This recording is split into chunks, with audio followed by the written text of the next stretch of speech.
नमस्कार, आपके साथ मैं रीना झा बालियान। हमारी आज की खबर उत्तराखंड के मुख्यमंत्री पुष्कर सिंह धामी जरूर देख लें और हम चाहते हैं कि आप इस खबर को देखें और आप इस खबर का संज्ञान लें और फिर आप बताएं कि आखिर ये कहां तक जायज है और ये कहां तक सही है।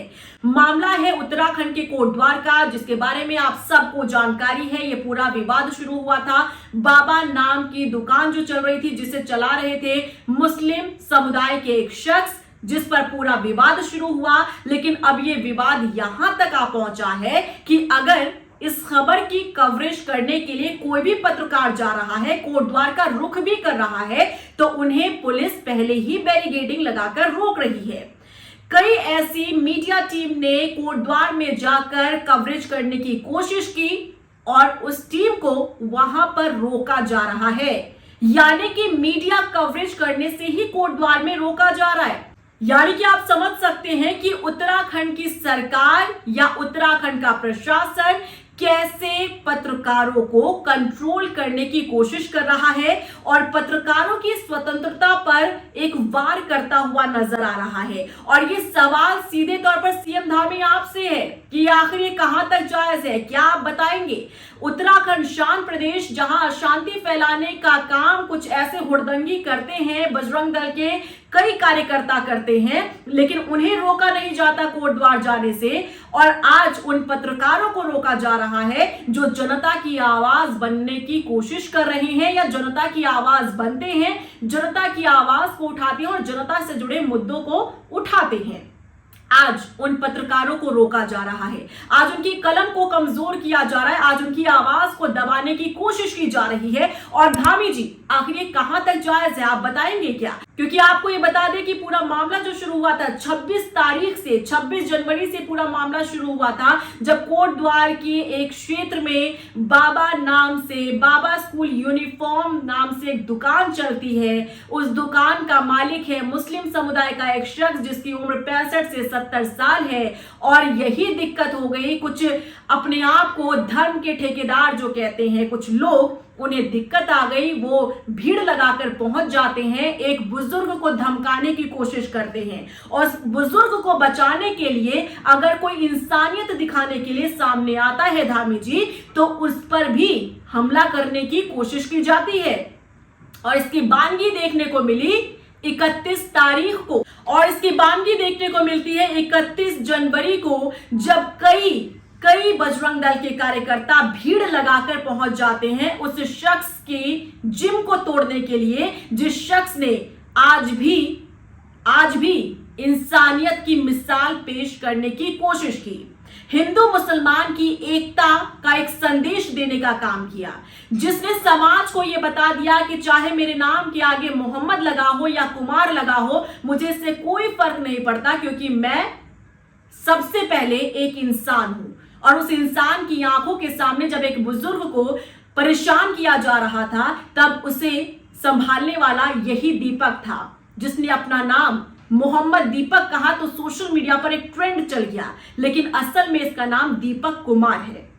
उसी दीपक कुमार के जिम को तोड़ने के लिए कुछ धर्म के ठेकेदार पहुंच जाते हैं। हालांकि बीच बचाव में पुलिस आती है, मामला वहां शांत हो जाता है। लेकिन आप जरा मुझे बताएंगे सीएम धामी जी कि आखिर जो यहां हुड़दंग मचाते हुए लोग नजर आए, और ये सिर्फ कोटद्वार के नहीं थे, बल्कि ये आते हैं देहरादून से दौड़ लगाते हुए कोटद्वार तक पहुंच जाते हैं, इनके लिए आखिर बैरिकेडिंग क्यों नहीं लगाई गई थी? इनके लिए आखिर वहां कोई रुकावट पैदा क्यों नहीं की गई थी? आखिर इनके लिए आपने एएसपी को वहां क्यों नहीं खड़ा किया था? आखिर एसएचओ को वहां क्यों नहीं खड़ा किया गया था? तो आज एसएचओ, एएसपी, बड़े बड़े अधिकारी आपने बैरिकेडिंग के पास वहां खड़े कर दिए हैं कि देखना कोई भी पत्रकार इसे क्रॉस करके कोटद्वार तक ना पहुंच जाए और ना बाबा से बात कर ले और ना मोहम्मद दीपक से बात कर ले।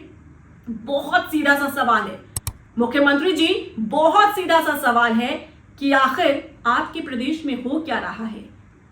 सीएम धामी जी, आपके इस शांत प्रदेश को अशांत कौन कर रहा है? मीडिया बार बार सर्कल दिखाकर, एरो लगाकर, हाईलाइट कर कर बताता रहा कि प्रदेश का माहौल कौन खराब कर रहा है, कोटद्वार में हुड़दंग कौन मचा रहा है, उन्माद कौन फैला रहा है, कौन उत्पात मचा रहा है, कौन है ये उन्मादी। हाईलाइट करके बकायदा कई मीडिया हाउस ने, कई मीडिया चैनल्स ने, बकायदा हमने भी चलाया था, हमने भी बताया कि देखिए ये हैं वो नामजद जिन पर एफआईआर दर्ज होनी चाहिए।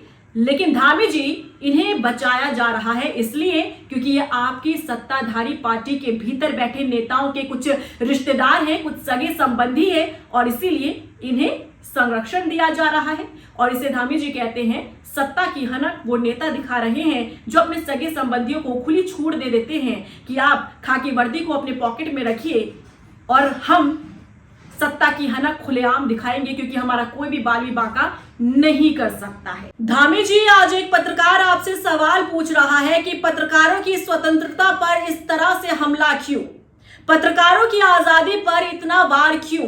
क्या पत्रकार अपराधी हो गए? क्या आज एक जर्नलिस्ट अपराधी हो गया, बदमाश हो गया?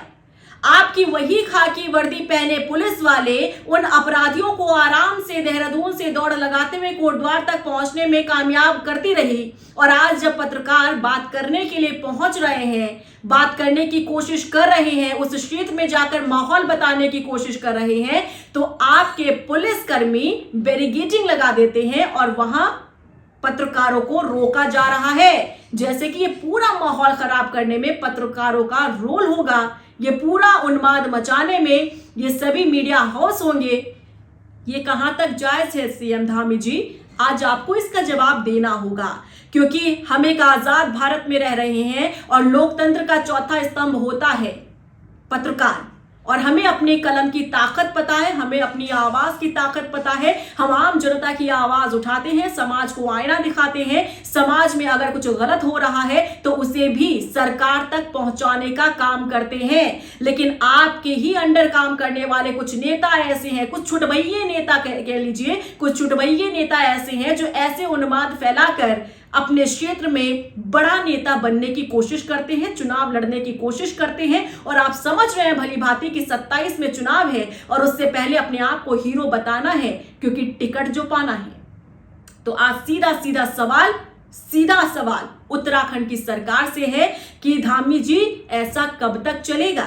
क्योंकि आप पर प्रदेश की जनता विश्वास करती है, क्योंकि आप धाकड़ धामी हैं, आप धाकड़ फैसले लेते हैं, आप धाकड़ कदम उठाते हैं, धाकड़ बोलते भी हैं। तो आज उन्मादियों को, उन उत्पात मचाने वालों पर जिस तरह का संरक्षण दिखाया जा रहा है, सत्ताधारी पार्टी के जो लोग हैं, जो नेता हैं, वो अपने सगे संबंधियों को खुली छूट दे रहे हैं, आखिर ये कब तक चलेगा धामी जी? आपको इसका सीधा जवाब जरूर देना होगा, और आपको ये भी बताना होगा कि आखिर ऊपर से किसने ये आदेश जारी किया है। क्योंकि जब मीडिया कर्मी पहुंच रहे हैं कोटद्वार में जाने के लिए, तो कोटद्वार के एंट्रेंस पर ही बैरिकेड लगा दिए गए हैं। जब पत्रकारों द्वारा उनसे पूछा गया कि आप हमें क्यों रोक रहे हैं, हमने क्या गलती की है, हम अपना काम करने जा रहे हैं, जो हमारा राइट है, हमारा अधिकार है, आप हमें क्यों रोक रहे हैं? तब ये जवाब आता है कि हमें ऊपर से आदेश है। तो सीएम धामी जी, क्या ये आदेश आपने जारी किया है, या वहां पर उस जिले के डीएम का यह आदेश है, या फिर एसएसपी का आदेश है, या एसपी का आदेश है? आदेश किसका है, कोई बताएगा? या यूं ही पत्रकारों को सरेराह इसी तरीके से परेशान किया जाता रहेगा, क्योंकि वो पत्रकार जो जनता की आवाज उठाने की कोशिश कर रहे हैं, वहां का माहौल बताने की कोशिश कर रहे हैं, उनको रोका जा रहा है। क्या ये सही लगता है आपको? क्या आपको लग रहा है कि क्या ये सही है? क्या आपके प्रदेश में ये सब जायज चल रहा है? क्या पत्रकारों से उनका अधिकार छीन लिया जाएगा? क्या आपको भी लगता है कि पत्रकार जो है, कोटद्वार का माहौल खराब करने में पत्रकारों का रोल है? आपको जानकारी के लिए बता दें कि अब तक सब कुछ ठीक ठाक चल रहा था, लेकिन कुछ न्यूज चैनल, कुछ पत्रकार, कुछ स्वतंत्र पत्रकार वहां पहुंचे, एएसपी से सवाल पूछा, तो एएसपी साहब को उनके सवाल पसंद नहीं आए। हम भी जब डिबेट में आपकी पार्टी के प्रवक्ताओं से सवाल पूछते हैं, तो आपके पार्टी के प्रवक्ताओं को हमारा सवाल पसंद नहीं आता है, और आरोप सीधा पत्रकारों पर लगा दिया जाता है कि क्या आप लोग इन्वेस्टिगेशन करेंगे? ये हमसे सवाल किया जाता है आपकी पार्टी के प्रवक्ताओं द्वारा कि आप लोग क्या निष्कर्ष पर पहुंच जाएंगे। तो जवाब तो देना होगा ना। जो आरोपी हैं, जिन्हें हम फोकस करके बता रहे हैं कि ये कौन लोग हैं, इन पर किस तरह एक्शन होना चाहिए, आखिर इन पर नामजद क्यों एफआईआर दर्ज नहीं हुई है, तो आखिर ये हीला हवाली किस लिए धामी जी? ये खाकी वर्दी धारक जो हैं, ठीक है हम समझ रहे हैं कि आपके कंट्रोल में आते हैं तो आपको तो सीधा निर्देश जारी कर देना चाहिए कि ऐसा नहीं चलेगा। यही पत्रकार हैं जो सच भी दिखाते हैं और सच दिखाते ही हैं, समाज को आईना दिखाते हैं। हम कई ऐसे मुद्दे हैं जो पत्रकारों द्वारा उठाया जाता है तब जाकर सरकार जागती है, और आज उन्हीं पत्रकारों को कोटद्वार में रोका जा रहा है कि कहीं वो पत्रकार उन बाबा तक ना पहुंच जाए, कहीं वो पत्रकार उस जिम ट्रेनर तक ना पहुंच जाए, मोहम्मद दीपक तक ना पहुंच जाए, दीपक कुमार तक ना पहुंच जाए और सच सामने ना आ जाए, क्योंकि सच जानना बेहद जरूरी है। कोटद्वार का हाल आज क्या है ये हर कोई जानना चाहता है, कोटद्वार में आज चल क्या रहा है ये हर कोई जानना चाहता है। और जब तक पत्रकार वहां नहीं पहुंचेंगे, जब तक कवरेज वहां नहीं होगी, तो धामी जी सच सामने आएगा कैसे? क्या पौड़ी की पुलिस सोशल मीडिया पर हमारी खबरों के नीचे पोस्ट करके ये बताएगी कि हमने देखिए इस पर भी एफआईआर कर दी, इस पर भी एफआईआर कर दी? तो ये खाना पूर्ति नहीं तो और क्या है? आप जाने दीजिए ना, हटा दीजिए बैरिकेड, जाने दीजिए, मीडिया को जाने दीजिए। सच तो मीडिया दिखाएगा ना, कि मीडिया का भी काम आपके पुलिस वाले करेंगे। जो कैमरा घुमा घुमा कर वीडियो बना रहे हैं पुलिस वाले, किसका वीडियो बना रहे हैं वो? मीडिया कर्मियों का। बहुत गंभीर सवाल है सीएम धामी जी, इसका संज्ञान आपको लेना होगा, क्योंकि उम्मीद आपसे है, क्योंकि आप धाकड़ धामी हैं। आप जितने भी व्यूअर्स सुन रहे हैं, जितने भी व्यूअर्स आप इस खबर को देख रहे हैं, आप भी कमेंट सेक्शन में जाकर बताइएगा कि आपको ये कहां तक जायज लग रहा है। क्या ये सही है?